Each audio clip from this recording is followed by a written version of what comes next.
Sir ఒకటయ్యా, ఈ ప్రభుత్వాలు పేర్లు మారిపే నాయకులు మొత్తం ఒకటే.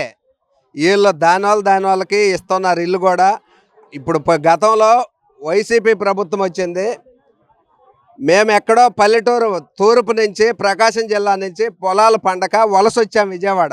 26 సంవత్సరాలు నేను వచ్చి మొన్న వైసీపీ ప్రభుత్వం మళ్ళీ అడవిలో ఎక్కడో ఆ స్థలం ఎక్కడో తెలియదు 2 పట్టాలు ఇచ్చారు.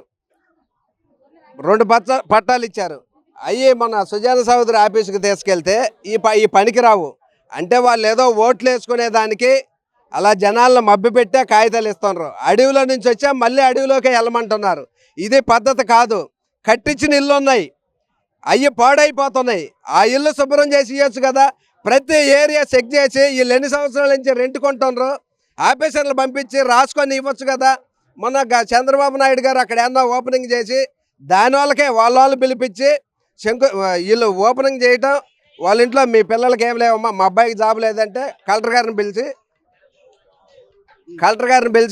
ఇదిగో ఈ పారం తీసుకోండి జాబ్ ఇచ్చేయండి. ఇంకొక ఆవిడ ఏదో ముస్లిమ్స్ వాళ్ళది కూడా ఓపెన్ చేసి ఆడికి వెళ్ళి అయ్యా మాకు ఇంట్లో చేయడానికి ఏం లేదంటే వీళ్ళకి మిషన్ ఇవ్వండి అంటే 5,000 మంది ఇల్లు ఓపెన్ చేశారు. అక్కడ 2 ఇచ్చారు లేడీస్కి, మిగిలిన వాళ్ళు ఏమైపోతారు అక్కడ వాళ్ళు?